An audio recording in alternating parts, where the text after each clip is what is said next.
Bonjour à tous, bienvenue dans cette nouvelle vidéo des entretiens de naturopathie, en compagnie bien sûr de mon ami Alain Tardif. Bonjour. Et moi-même, Gilles Dondier. Eh bien aujourd'hui on va aborder un sujet un petit peu glissant. Si c'est moi qu'on puisse dire. Voilà, puisqu'il s'agit des huiles. Voilà, des huiles bien sûr de consommation. On ne va pas parler des huiles de vidange évidemment. Ni des huiles de massage. Non, voilà, ça c'est une autre histoire. Alors évidemment dans l'alimentation et dans notre alimentation moderne, l'huile tient une place importante, notamment dans les optiques d'assaisonnement. Voilà. Et l'idée de cet entretien, c'est de clarifier un petit peu, si je peux dire, ce sujet-là, en essayant de comprendre qu'est-ce que peuvent nous apporter ces huiles, qui sont quand même des produits quelque part un peu transformés, puisqu'on parle d'une substance végétale qu'on va presser pour retirer la matière grasse, d'accord ? Et est-ce qu'il y a des choix à éviter et quels sont les bons choix en matière d'huile alimentaire, notamment par rapport à la problématique des acides gras essentiels. Oui, ce qu'on appelle notamment les oméga 3, voilà, les oméga 6 et les oméga 9, voilà. Hein, qui sont tout autant importants, mais sans oublier les graisses saturées qui ont aussi un rôle, bien sûr, malgré tout. Hein. Bien sûr. Alors, ce qu'on peut déjà dire, avant d'aborder ces oméga 3, oméga 6, oméga 9 et graisses saturées, on peut déjà faire un petit focus sur la manière dont on extrait les huiles, hein, les huiles végétales, parce que les huiles animales, en gros, c'est plutôt des graisses solides comme le beurre ou le saindoux. Mais les huiles végétales, on les obtient par pressage. Et le pressage des graines ou des fruits, parce que pour l'olive c'est un fruit par exemple, il doit se faire à froid. Pourquoi? Parce que les huiles sont très sensibles à la chaleur. Les acides gras, notamment les oméga 3 et les oméga 6, sont très sensibles à la chaleur. Les oméga 9 un peu moins, mais les oméga 3 et oméga 6 sont très sensibles à la chaleur.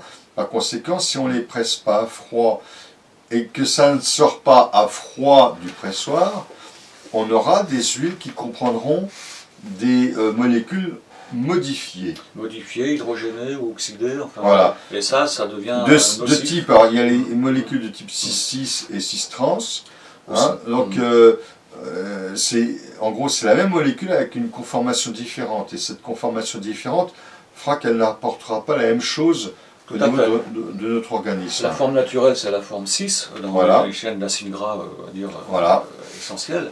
Et quand elle est perturbée par des processus de chauffage ou autre, ou d'hydrogénation, elle passe en trans. Voilà. Alors, et vous-même, après, vous passez en trans, parce que là, c'est plus bon non plus. Alors en fait, le principe, c'est sûr qu'il aurait fallu qu'on fasse un petit schéma pour bien expliquer, mais ce processus de transformation 6 en trans, cette dénaturation, c'est ce qu'on retrouve chez les graisses à double liaison. Pourquoi? Parce que, en fait, quand il y a une double liaison entre deux atomes de carbone, le chauffage va faire pivoter un des carbones, ce qui fait que les radicaux qui sont situés sur le carbone vont pivoter aussi, et ça modifie la structure de la molécule. La conformation géométrique sera plus la même, et le corps n'est plus capable de gérer. Voilà, parce que ça ne va pas s'insérer, c'est comme une brique qui aura été modifiée dans sa forme, qui ne pourra pas s'insérer correctement, notamment dans les membranes cellulaires, car les oméga 3 et les oméga 6 sont des composants essentiels aux membranes cellulaires. Voilà, ce qu'avait montré Kousmine dans ses travaux notamment. Alors il y a un leitmotiv qu'on entend souvent actuellement, c'est le rapport entre les oméga 6 et les oméga 3. Alors il est vrai que dans notre alimentation moderne, on a tendance à avoir trop d'oméga 6, qui sont par des modalités biochimiques qu'on ne va pas détailler ici, pro-inflammatoires, parce qu'ils sont en excès, alors qu'on manquerait plutôt d'oméga 3. Oui, ils favorisent notamment les prostaglandines. Les prostaglandines, E1, E2, ces choses-là. Et les oméga 3 qui, eux, sont anti-inflammatoires, ils rentrent dans une autre cascade biochimique. C'est assez complexe tout ça, mais bon, on peut le simplifier comme ça. Hein, dont on manquerait généralement, d'accord. Et il est plus facile d'avoir des oméga 6 dans notre alimentation que des oméga 3. Et ces en oméga fait, 3 on se carence plus facilement en oméga 3. Voilà. Alors il faut avoir un juste rapport entre les deux. Normalement, le rapport efficientement, c'est de 4 à 1, c'est-à-dire 4 doses d'oméga 6 pour une dose oméga 3. Certains vont même jusqu'à dire qu'il faudra avoir 1. Or, les études ont montré qu'on était facilement à 15 ou 20 de ratio entre les oméga 6 et les oméga 3. Alors il y a des huiles qui apportent la bonne proportion. Il y en avait une que défendait beaucoup Robert Masson, c'était l'huile de noix, qui avait justement ce rapport 4 pour 1. L'huile de lin, elle, apporte plus d'oméga 3 que d'oméga 6. Et puis il y a l'huile de chanvre aussi qui est intéressante pour les oméga 3. On retrouve les oméga 3 dans un petit peu l'huile de colza et l'huile de soja. Il y en a dans l'huile de colza. Le problème de ces huiles que tu viens de citer, là, elles sont quand même plus compliquées à conserver. Parce qu'attention, quand vous achetez des huiles riches en oméga 3, comme l'huile de noix, l'huile de lin, l'huile de amine et l'huile de colza, elles sont censées être dans des bouteilles opaques et elles sont censées être conservées au frigo, au frais. Parce que ça rend si vite. Parce que sinon, elles se dénaturent et vous retombez dans le même problème. Voilà. Et puis alors, par contre, ces huiles-là, il ne faut pas cuire avec. Il faut les consommer crus dans une salade. Voilà. Parce que si vous les cuisez, vous les dénaturez, vous refaites des molécules de type trans, alors qu'il faudrait un apport de molécules de type 6. Ah. Si on veut faire simple, parce qu'on a parlé des huiles riches plus ou moins en oméga 3, l'huile de colza, tout ça, il y a l'huile d'olive. L'huile d'olive n'est pas très riche en oméga 3, elle est plutôt riche en acides oléiques, qui sont des oméga 9. Voilà. En fait, ce qui fait l'intérêt de l'huile d'olive, ce sont surtout ces polyphénols antioxydants. Donc c'est pour ça que la diète méditerranéenne... Et puis c'est un hypocholestérolémien aussi. C'est hypocholestérolémien. C'est aussi une des rares huiles bien tolérées par la vésicule biliaire. C'est même une huile qui stimule les sécrétions biliaires. C'est probablement pour ça que c'est anticholestérol, parce que la bile provient du cholestérol. L'antihépatique va voilà, la bile provient du cholestérol. Donc le cholestérol étant transformé en bile, le taux de cholestérol diminue forcément. Et puis il y a les huiles riches en oméga 6, comme l'huile de tournesol par exemple, qui est vraiment le grand classique. C'est des huiles riches en oméga 6, mais on ne va pas non plus les négliger. Il en faut aussi un peu, parce que si on n'a pas les facteurs pro-inflammatoires du tout, et qu'on se tord la cheville et qu'on ne ressent plus d'inflammation, ça pose un problème. Le facteur inflammatoire a une utilité. Mais il faut pas. On a peu de risque de voilà, il ne faut pas s'en surexposer, c'est surtout ça. Après, il faut se méfier des huiles aux acides gras riches en acides gras polyinsaturés qui sont fragiles, comme l'huile de cartane, parce que c'est très problématique à conserver, vraiment, et on risque de perdre de bénéfices. Voilà. Mais cela dit, si on veut faire simple, on peut associer huile de colza, huile d'olive pour une vinaigrette, ça c'est très bien. Oui, bien sûr. Et là, on a un apport intéressant. Ou huile de noix, huile d'olive aussi. Huile de noix, huile d'olive, voilà. On peut associer les huiles sans aucun problème. Alors, est-ce qu'on pourrait pas, question, on fait l'avocat du diable, plutôt que de consommer de l'huile d'olive, manger des olives? Ah, oui, bien sûr, mais... On va directement à la source. Oui, voilà. Mais moi je suis pas contre, bien sûr. Quelques noix au petit déjeuner, quelques amandes, quelques olives au repas, dans une salade, c'est pas interdit du tout. Bien au contraire, c'est un bon apport complémentaire.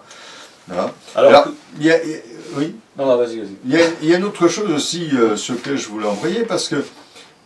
Et l'huile de paraffine, qu'est-ce que c'est? Ah oui. Ben, c'est pas une huile végétale, l'huile de paraffine. C'est une huile dérivée du pétrole. Et il ne faut organique, de chimie organique, et c'est absolument nocif pour les intestins, ça. Il en faut surtout pas. C'est un laxatif. Oui. Bon. Dans le régime du camp, il en parle. Il explique qu'il faut consommer l'huile de paraffine. Mais ça pose des très gros problèmes au niveau intestinal, parce que ça distend le côlon, et la personne devient complètement dépendante de l'huile de paraffine. Donc il ne faut surtout pas utiliser ce type d'huile. Voilà, bon, les huiles... Alors oui, par contre, acheter des huiles biologiques, évidemment, ça va de soi. De première pression à froid. Première pression à froid, extra vierge pour l'huile d'olive, etc. Parce que méfiez-vous, vous trouvez de l'huile de colza dans les supermarchés, vous avez des belles bouteilles d'huile de colza, mais ce ne sont pas des huiles, ce sont des huiles de colza raffinées. Donc regardez bien, déjà il faut qu'elles soient bio et que ce soit bien marqué première pression à froid. Première pression à froid. Alors il y avait un problème avec l'huile de colza, qui s'appelle l'huile de canola au Canada. Elle était riche en acide érutique, qui posait des petits soucis. Qui était un peu toxique. Maintenant on a des variétés qui sont débarrassées de ça. A priori, elle ne pose plus de soucis. Parce qu'on voit aussi sur Internet, des fois, l'huile de colza, attention, il y a toxicité. Voilà. Vous savez, c'est comme l'huile de lin. L'huile de lin qui rancissait, donc en France, a été considérée comme toxique, alors qu'elle a été considérée dans tous les autres pays d'Europe. Donc, à un moment donné, si on conserve l'huile comme il faut, hein, il n'y a pas de problème. Alors, il y a une autre question nos spectateurs peuvent se poser. Et quelle huile on peut cuire alors? Ah oui, l'huile de cuisson. Ah, l'huile de cuisson. Il y en a une qui me vient à l'esprit, mais tu en as peut-être d'autres. Toi, c'est l'huile d'olive. Alors, l'huile d'olive, parce qu'elle est... Alors, les oméga 9, il n'y a qu'une seule double liaison dans les molécules, donc elle est beaucoup moins fragile et sensible. On aura moins de risque de faire du trans à partir du 6. Il y en aura un petit peu, mais... Il ne faut pas que ça brunisse voilà. de toute façon. Il y en aura un petit peu du 6, du trans à partir du 6, mais beaucoup moins qu'avec les... Sinon, oui, il y a l'arachide. Oui. L'huile d'arachide qui est extrêmement riche, elle par contre en graisses saturées. Les graisses saturées sont stables à la chaleur. Hein, comme il n'y a pas de double liaison, il n'y aura pas de forme trans ou de forme 6. Mais alors mon cher Alain, tu n'oublieras pas une huile là dans le tas? L'huile de coco. Voilà. Oui, l'huile de coco, c'est une huile solide. Qui est aussi riche en graisses saturées. On peut l'utiliser pour la cuisson, en condition de ne pas brunir. Quoi. Exactement, on peut l'utiliser pour la cuisson. Donc l'arachide ou le coco. Et puis, il y a une graisse animale, c'est le beurre clarifié ou le ghee des ayurvédistes. Parce que, alors, pour fabriquer du beurre clarifié, il faut le faire fondre à température pas trop élevée et éliminer le surnageant. Parce que c'est le surnageant qui se dégrade à la cuisson et qui peut poser problème. Et là, on a un beurre clarifié qui peut être cuisinable. Hein. Alors, évidemment, ça laisse peu de choix dans les huiles de cuisson. Mais vous allez me dire, mais l'huile de tournesol, on peut cuire avec? Ben non, normalement, on ne doit pas cuire si elle est produite correctement. Si c'est une huile de première pression à froid, vous aurez des versions trans. Parce que dans les oméga 6, il y a 2 doubles liaisons, voire 3 pour certains, je crois, mais au moins 2 doubles liaisons. Et donc on multiplie les risques de faire des huiles de type trans à partir des huiles de type 6. Alors vous allez me dire, ouais, mais il y a les graisses de tournesol qu'on peut utiliser pour cuisiner, c'est marqué sur la boîte. Ouais, mais alors là, c'est des graisses qui ont été hydrogénées. Donc on a cassé les doubles liaisons. On a rempli, entre guillemets, les molécules d'hydrogène, donc ça devient des graisses saturées. Et les graisses saturées en excès, ça n'est pas bon. Oui, alors, puisqu'on parle des huiles et des graisses, consommer un peu de beurre, c'est très bien. Ça ne posera pas de problème. 10 grammes par jour de beurre, voilà. Pas de souci. Il faut savoir que le cœur, la pompe cardiaque, fonctionne aussi. C'est une bonne partie de ses sources d'énergie, les acides gras saturés. Voilà. Donc, voilà. Elle a besoin d'énergie, la pompe cardiaque. Et donc voilà, le beurre c'est bien de ce point de vue-là. Certaines graisses animales aussi. Oui. Même l'huile d'arachide, hein, en quantité modérée. Voilà. Mais en quantité modérée. Tout à fait. Alors peut-être qu'on peut clore le sujet en parlant des margarines. Oui. Qu'est-ce qu'il faut penser? Parce qu'on a maintenant des margarines qui garantissent oméga 3, tout ça, a priori il n'y a rien d'hydrogéné. Bah moi je ne sais pas comment ils font, hein, parce que normalement pour faire une huile solide, il faut... les huiles solides sont des huiles qui ont le moins de double liaison. Plus l'huile... Ce sont des émulsions peut-être. Voilà, c'est possible. Mais plus l'huile est solide, moins elle contient des doubles liaisons. D'ailleurs l'huile d'olive, elle peut figer assez rapidement. Les oméga 9 ne contiennent qu'une double liaison. Donc c'est des huiles qui peuvent figer à 5-10 degrés, ça fige assez rapidement. Mais alors que l'huile de noix, tout ça, ça ne fige pas. Évidemment, le beurre, alors vous allez me dire l'huile d'arachide, elle ne fige pas, c'est vrai. Hein, et pourtant riche en graisses saturées. Mais l'huile de coco, la graisse de coco, la graisse de palme, ça c'est typique. Hein, c'est des graisses solides hein, qui figent. À température ambiante. Hein. Dès qu'il fait chaud, en été, vous les voyez, elles deviennent liquides. Voilà, elles deviennent liquides en été, à 30 degrés, elles deviennent liquides. Mais donc là, effectivement, on a des graisses riches en acides gras saturés. Hein. Et les acides gras saturés, comme tu disais, c'est une source d'énergie comme le glucose.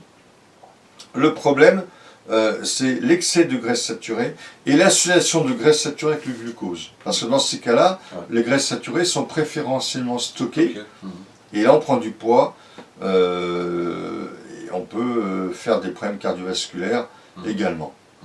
Ben, là, je crois qu'on a fait le tour. Là, hein. Je pense que là, on a saturé le truc. Hein. On a saturé en huile, on baigne dans l'huile. Tout baigne, choisissez bien vos huiles. Hein. Voilà. Et puis, ma foi, on se retrouve pour un prochain entretien. De naturopathie. À très bientôt. Au revoir.